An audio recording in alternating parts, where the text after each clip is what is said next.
Hello, नमस्कार साथियों, कैसे हैं आप सभी। आशा करते हैं आप सभी स्वस्थ होंगे और घर पर रहकर अपना अध्ययन जारी किए हुए होंगे। हिंदी व्याकरण के अंतर्गत आज चलिए हम देखते हैं भाषा और व्याकरण। भाषा किसे कहते हैं, क्या होती है भाषा, है ना। हमारे संविधान में कितनी भाषाएं हैं, उनका मूल रूप से कितना प्रयोग किया गया है। चलिए देखते हैं भाषा और व्याकरण। भाषा क्या है, सबसे पहले हम भाषा के बारे में जान लेते हैं। भाषा क्या होती है, कितने इसके भेद होते हैं, चलिए देखते हैं। भाषा की सबसे पहले देखते हैं भाषा की परिभाषा।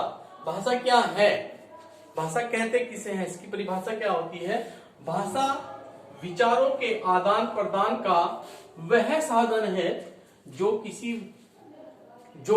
लिखने व बोलने में प्रयोग में लाया जाता है। यानी कि जो लिखने बोलने के प्रयोग में लाया जाता है वह भाषा कहलाता है। भाषा की उत्पत्ति। अब भाषा की उत्पत्ति कैसे हुई है। भाषा की उत्पत्ति भाष धातु से हुई है, जिसका अर्थ होता है कहना व सुनना। भाषा की उत्पत्ति भाष धातु से हुई है, जिसका अर्थ होता है कहना और सुनना। अब भाषा के कितने भेद होते हैं। भाषा के दो भेद होते हैं। पहला भेद होता है मौखिक भाषा और दूसरा भेद होता है लिखित भाषा। अब समझ लेते हैं कि मौखिक भाषा किसे कहते हैं। मौखिक भाषा किसे कहते हैं, वह भाषा यानी कि भाषा का बोलचाल का रूप, यानी कि भाषा के बोलचाल का रूप मुख से उच्चारित भाषा को ही मौखिक भाषा कहते हैं। यानी कि जब हम अपने मुख से कोई चीज बोलते हैं तो वह भाषा का मौखिक रूप कहलाता है। अब लिखित भाषा किसे कहते हैं, नेक्स्ट उसका दूसरा पॉइंट होता है। पहला हो गया मौखिक भाषा, दूसरा होता है लिखित भाषा। अब लिखित भाषा किसे कहते हैं, मन के भाव व विचारों को जब लिखकर प्रकट किया जाता है तो वह भाषा का लिखित रूप कहलाता है। यानी कि मन के जो भाव हैं या मन के जो विचार हैं उनको लिखकर प्रकट किया जाता है तो वह भाषा का लिखित रूप होता है।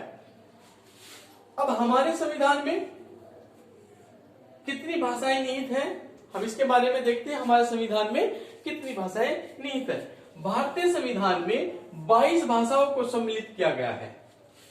पहले ये 18 भाषा थी, लेकिन अब 4 और भाषाएं इसमें सम्मिलित की गई हैं। यानी कि हमारे संविधान में जब हमारा देश आजाद हुआ तब हमारा सन 26 जनवरी 1950 को जब हमारा संविधान लागू हुआ तो उस समय हमारे संविधान में लगभग 18 भाषाएं थी। तो लेकिन अब इसमें 4 भाषाओं को और जोड़ा गया है। वे 4 भाषाएं कौन कौन सी है। एक भाषा है बोडो, दूसरी भाषा होती है मैथिली, तीसरी भाषा संथाली और चौथी भाषा है डोगरी। 14 सितंबर 1949 को भारत के संविधान में हिंदी को भारत संघ की राजभाषा यानी कि जो सरकारी कामकाज की भाषा है यह घोषित किया गया। कब, 14 सितंबर 1949 को। इसलिए हम 14 सितंबर को हिंदी दिवस के रूप में मनाते हैं। यानी कि अगर पूछ लिया जाए कि हिंदी दिवस कब मनाया जाता है तो याद रखें 14 सितंबर को हिंदी दिवस मनाया जाता है। और हमारे संविधान में कौन कौन सी भाषाएं जोड़ी गई हैं तो ध्यान रखें 4 भाषाएं जोड़ी गई हैं, बोडो भाषा, मैथिली भाषा, संताली भाषा और डोगरी भाषा। अब भारत संघ की राजभाषा हिंदी कब बनी तो 14 सितंबर 1949 को संघ की भाषा हिंदी को माना गया। आगे देखते हैं भारतीय संविधान में जो मान्यता प्राप्त भाषाएं हैं, जो 22 भाषाएं हैं मान्यता प्राप्त है, वे कौन कौन सी हैं उनको देख लेते हैं।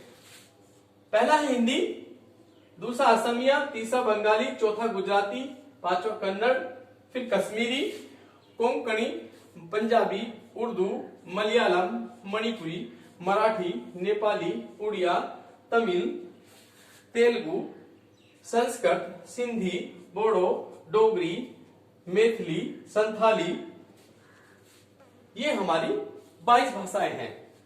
और एक महत्वपूर्ण पॉइंट नोट करने वाली बात है, संसार में सभी भाषाओं में जो हिंदी हमारी मातृभाषा हिंदी है उसको 3रा स्थान प्राप्त है। यानी कि हिंदी हमारी भाषा 3रे नंबर पर है।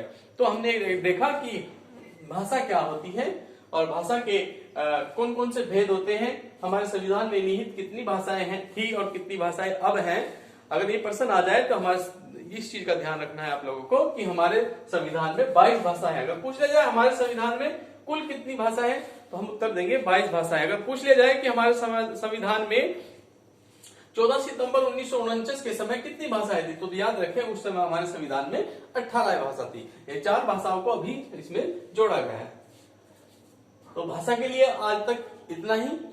आगे आप भी ऐसे ही हमारी वीडियो में बने रहें। तब तक के लिए नेक्स्ट टॉपिक में हम व्याकरण पर चर्चा करेंगे। तब तक के लिए धन्यवाद।